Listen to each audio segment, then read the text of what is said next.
it seems like they kind of sneak up on you quicker and quicker every single year. It's every year is different. I guess that's what makes it interesting. You never have the same year twice. So it's good. It'll be good for our players, to get started, and they're all looking forward to games. Whatever day this is, October 17th, maybe, whatever it is, 18th. 18th. Yeah, it's just Groundhog Day. It's just October 18th. And you could name any year of the last 35 years and it'll all be exactly the same. At the same time, this is more flux than you've seen in your program in years past. Yeah. How do you approach that? I know it's not new for you, but it is new in recent years. Yeah. The easy thing is if you have everybody all the time, and you don't really have to come up with anything new. You just keep doing what you've been doing, and you're good to go. We've already done that. We've already done where it's just more of the same. And now it's not going to be that automatic. It's not going to be that easy. Like I said to the players, I said, when we're good, we're maybe not at the level that we've been some other times. And when we're not good, we're maybe a little bit less than where we've been some other times. But when we're good, we're still better than most teams in the country. And that's really the only thing that matters. How do you compete? How do you compare against the other teams around the country? And I think by the time January, February, March, when it really matters, comes around, we're going to be okay. What's okay mean? That's where everybody's going to have to buy a ticket and come and find out. Well, with your schedule, you've already played everybody, so you better idea.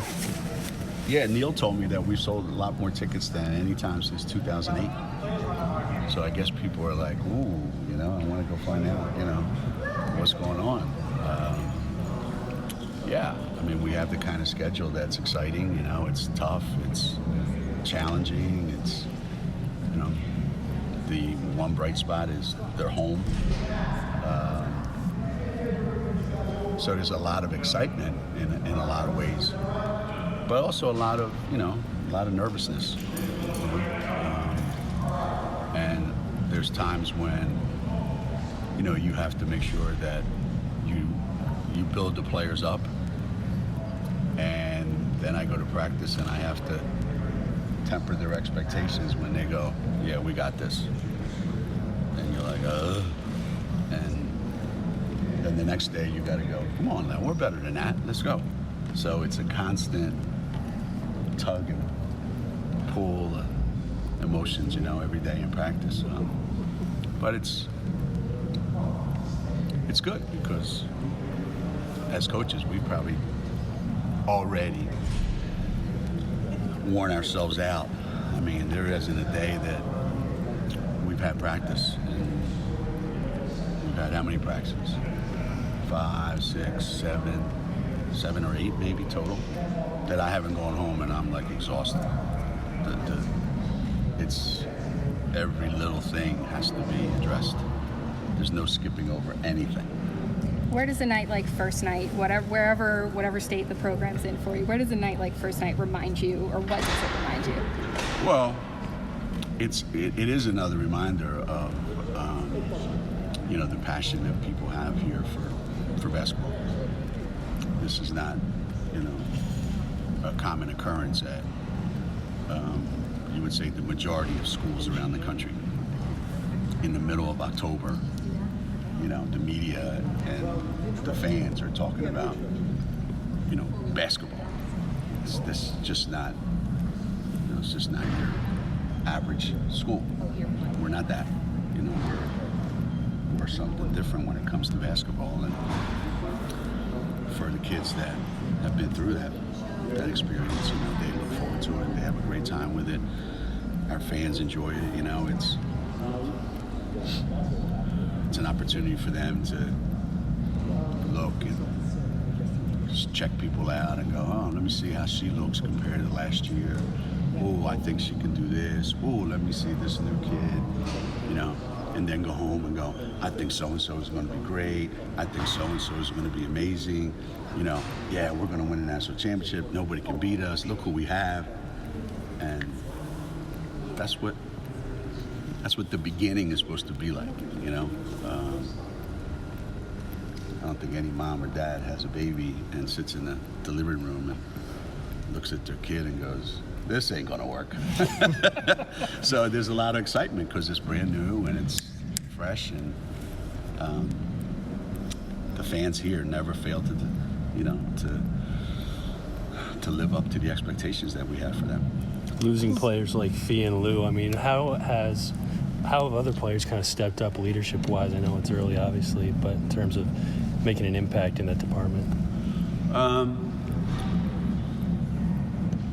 The interesting thing about when this happens is you could see that in a lot of kids' minds last year. I'll bet you start every game and you go, Fee's got 20, Lou's got 20, so that's 40. Where are we going to fill in to get the other 40? And it was like, okay, I'll do my part, I'll do my part. Now with that 40 points gone, I bet you all those guys that went, I could have got 20 anytime I felt like it last night if I'd have just got more opportunities. And you kind of smile because now they get all the opportunities they want and they realize, hey, it's hard as hell to do what Fee and Lou did. It looks easy because they made it look easy, but it's hard. And they're starting to find that out. And the good thing about it is they're finding out that not one person has to be superstar material. They just have to rely on each other and be really, really good as a team. So the danger is, this kid or that kid thinks, yeah, I'm going to do this by myself. And then they try to do so much that it's counterproductive, so. Who took the biggest step in the offseason? Was it Liv with her strength? Was it Megan her ability to be able I think from looking at them during this preseason, I think probably the biggest change has been in Megan,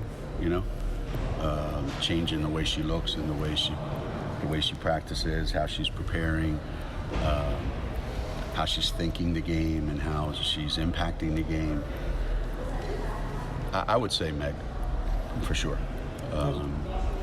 And that's not surprising, you're a junior now, so you should have all that experience behind you, and you should know, okay, this is what I need to do.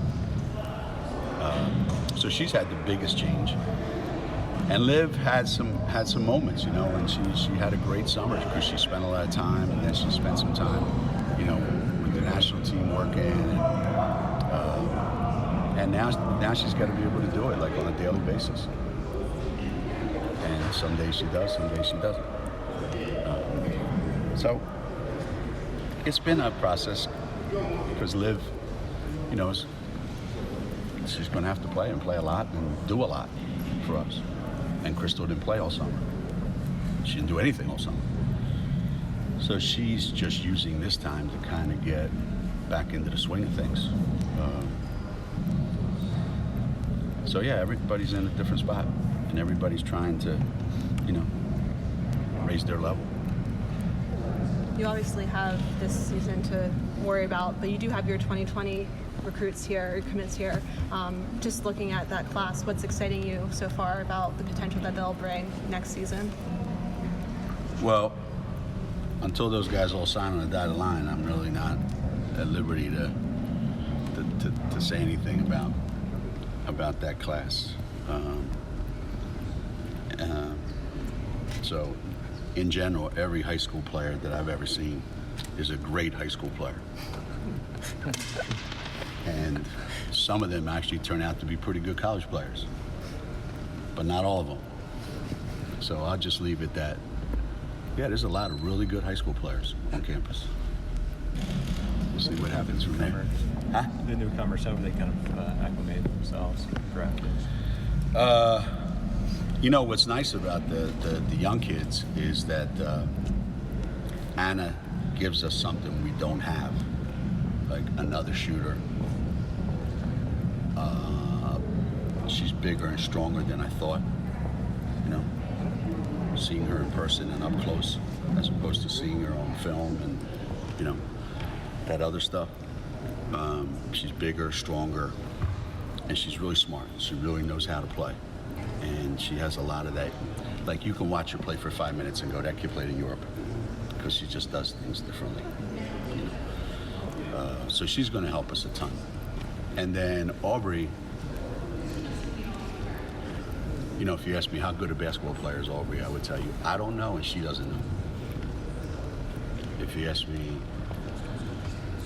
how would you describe Aubrey? I would say, of all the best athletes I've ever had here, I don't think there's anybody that's been a better athlete. Let's put it that way. I'm not going to say she's the best athlete we've ever had, but I don't think there's a lot, if any, that are way more athletic than her, to the point where she surprises herself sometimes, which is kind of scary. When she actually starts to figure out, ooh, I'm pretty good. Now she does something, she's like, ooh, I just did that. I'm like, yeah, do it again. What? So for her, it's just learning how to be a really good player. So she's going to help us a lot. And then, you know, we don't know about Avina because she's coming off surgery. So she's just working her way into things.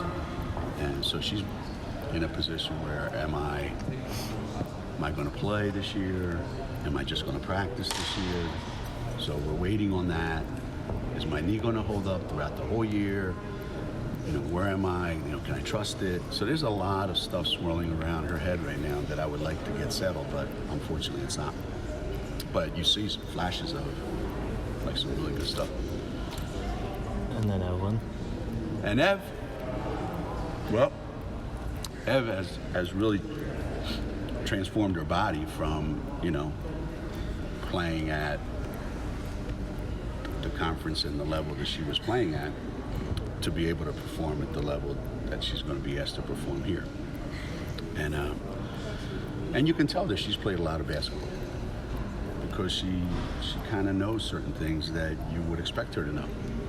You know, for all the things that Aubrey doesn't know, Ev has a pretty good idea. Executing it is a little bit of a challenge, but when you're thrown into a new system like this, when you've been doing it a different way for 4 years, it's not the easiest thing. Is tonight kind of good for the newcomers to show them kind of what UConn basketball a little bit more, what it's about with the fans and everything? So good for them tonight. Yeah, I was talking to a kid recently, and I said, what's the biggest challenge for you coming to Connecticut? What do you think? And she said, Coach, I don't know how I'm going to react playing in front of that many people. The most people I've ever played in front of was like 200. And sometimes there's that many people at our practice. So, you know, being in that environment tonight, I think is going to excite them. It's going to energize them. You know, it's going to give them a, you know, sense of euphoria, and it's going to make them go, oh, Jesus, Mary and Joseph, what did I get myself into? You know, this is way bigger than I thought. So in all that, it's going to be really, really cool. It's going to be cool to see their faces, see them react. And that's what it's supposed to be. You know, it's fun for the students, it's fun for the fans, and ultimately, you know, it's fun for the players. So that's the whole point of tonight. So everybody's going to have fun, except me. Like, I don't really get a kick out of this. I got to go because they tell me I got to go, but I don't really get a kick out of it. And then they're going to come for the concert. So we got a lot of fans that can't wait to see our team. We got a lot of fans that can't wait to see the concert. We got some that are looking forward to both, and some hoping that they get a t-shirt. So we get a lot of it. Great. Thanks, guys. All right, guys.